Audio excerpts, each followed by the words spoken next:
Local schools are bracing for federal cuts that they say would impact their ability to teach kids. Governor Walz was in the area Wednesday to discuss those potential cuts. Emily Haugen met up with the governor and joins us now with more. Emily? Delane, the United States Education Department plans to lay off more than 1,300 employees, nearly cutting its staff in half. Governor Walz went to a Fridley school Wednesday to speak on how those cuts could impact local schools. Walz, along with First Lady Gwen Walz, read a book to second graders at Hayes Elementary School. Both are former teachers. In a news conference afterwards, Walz said the eagerness to learn showed by these students is exactly what's at risk. And we will continue to do what we can to make sure schools in that classroom right in there, you saw bright, eager faces having the resources to be able to do what these educators do best, give every child an opportunity. Minnesota gets about 10% of its school funding through the federal government. Walz said Minnesota will do what it can to make up for those potential funding gaps. Minnesota Education Commissioner Willie Jett, a native of Brooklyn Park and a former teacher at local schools, says there are a lot of unknowns and that instability will affect kids. And we will continue to do everything in our power to ensure every student, regardless of their background or their circumstances, has access to the world-class education that they deserve. Fridley Superintendent Brenda Lewis told reporters that her diverse district receives nearly $800,000 in federal title funding. That includes money for education specialists, English learners, and teacher support. We also reached out to other local districts to see how much federal funding they receive. Those numbers were not shared with us before we went to air Wednesday. Back to you, Delane. Thank you, Emily. Minnesota House DFL leader Melissa Hortman of Brooklyn Park is speaking out about a power sharing agreement that takes effect next week.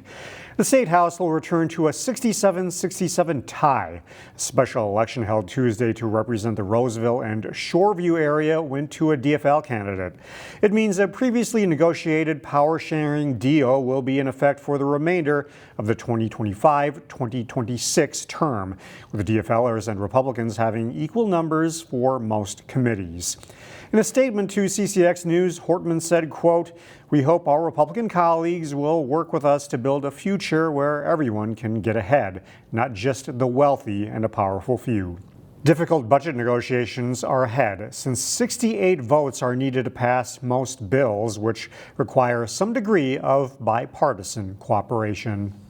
Tensions flared in the Brooklyn Center City Council chambers this week as debate continues on the creation of a Public Safety Oversight Commission. That gives us an opportunity to do so. Mayor, why are you yelling? I'm being recorded. Is it okay for them to continue to record me? Kevin comes in here and records all the time. Okay, well, Yeah. you know, the heckling and the snapping. No, and I didn't hear anything, Councilmember Moore. Well, you are not. You're looking forward.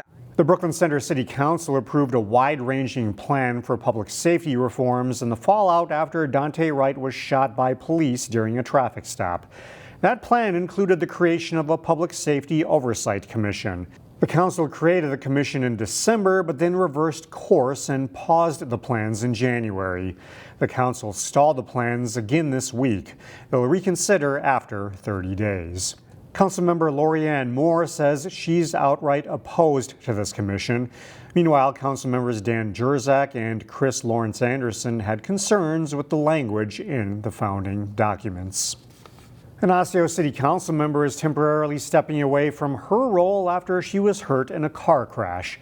Councilmember Juliana Holtstrom wrote a letter to the Osseo City Council after missing about 3 months of meetings. She said the crash happened in November and she needs more time to heal. The Osseo City Council declared that it has a vacancy but is leaving the seat open so she can return. The council decided against appointing a temporary fill-in until she's back. Her term ends in 2027. We often think of crocheting as a hobby associated with an older generation, but middle schoolers at Wayzata West Middle School have caught the crafting craze.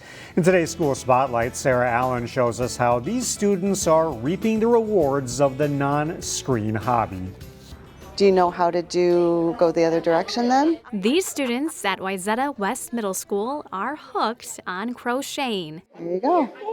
You did it! I'm working on a vest that has cable stitches, but I'm learning the cable stitch, so it's kind of a work in progress. The school's crochet club meets once a week during My Time. a flexible learning time designed to give students a chance to study for a test, talk to a teacher, or for these students, learn something new like crocheting. When I crochet, I feel very accomplished. The students gather in Alicia Knabenschuh's art room to practice the art. It was surprising to me that the students came to me last year and wanted to do this, because that's what it's kind of tied to, oh, this is what my grandmother did. But these aren't your typical grandma handiwork items. So what are you making still? Are you doing this one? The students have made shirts, purses, and pillows with their own flair. We also were making what we called worry worms, and we were putting them around the school, something that they could handle in their hands if they had a bad day or something like that. Crocheting has another benefit too. It helps with mental health. I oftentimes will see kids that need to fidget or be doing something with their hands. And so I've seen students take the skills that they have from Crochet Club and actually use it in spaces when they're just needing to do something to calm their mind and relax. In the days of high tech, this low tech activity that only requires a hook and yarn is helping kids to unwind without the use of a screen. Instead of watching a video, I could listen to music while crocheting and do that for hours as well. It's also given Evelyn an outlet for her creativity and being social. And I get to spend time doing it with my friends. For School Spotlight, Sarah Allen, CCX News.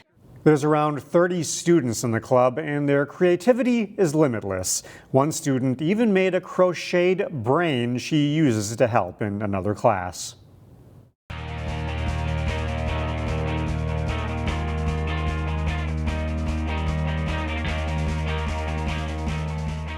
Maple Grove is the top-ranked team in Class 4A girls basketball. The Crimson tipped off play in the state tournament Wednesday morning. Williams Arena, the home for the 4A tournament. Maple Grove meeting White Bear Lake in the first game of the day. Addie Hanna hits the first of 10 made three-pointers in the game for the Crimson. They lead 5-0.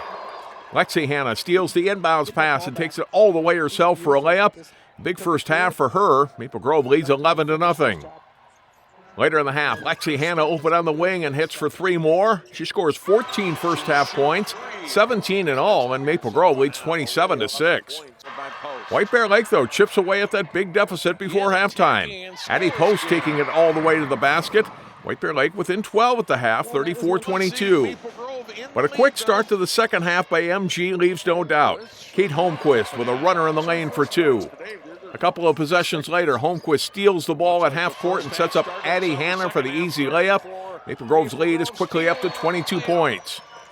Jordan Odie had a big second half of scoring, a little fadeaway jumper in the paint for 2. And then later, the senior dials up a three-pointer.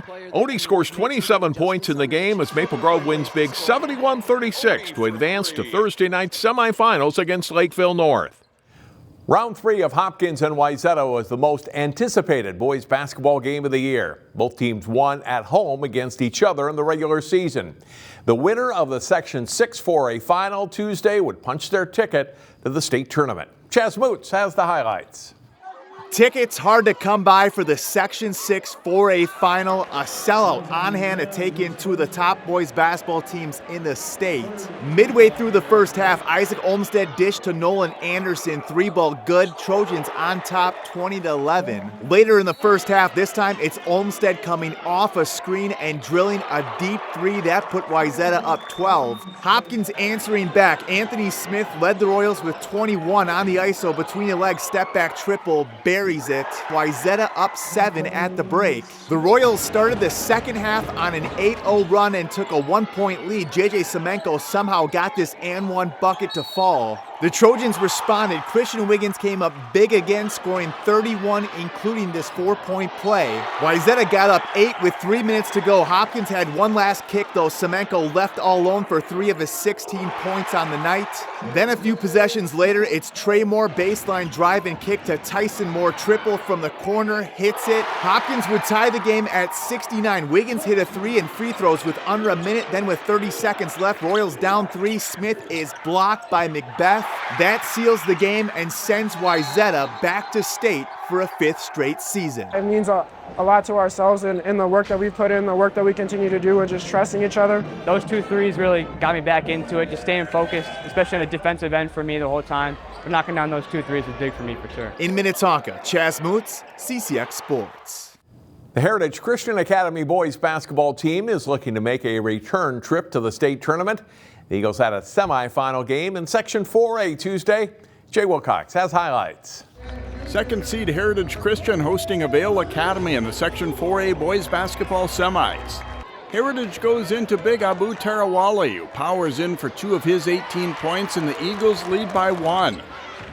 Josh Shokeye shows off his ball handling skill, scooping it in on the way to a big night, and it's 13-8 Heritage. Off a missed jumper, Tarawali gets the rebound and kicks it out to Jonah Moulton for a 3 plus a foul. Heritage leads this one 43-25 at halftime. Second half, and Shokeye explodes past the defender to score 2 of his 20 points. It's 45-27. Shokeye with the assist here to Griffin Booms for the layup and a 19-point Eagles lead. They get a hustle bucket here as Shokeye finds Tarawali. Heritage Christian wins 76-52. They play Liberty Classical for the section title Friday. Jay Wilcox, CCX Sports.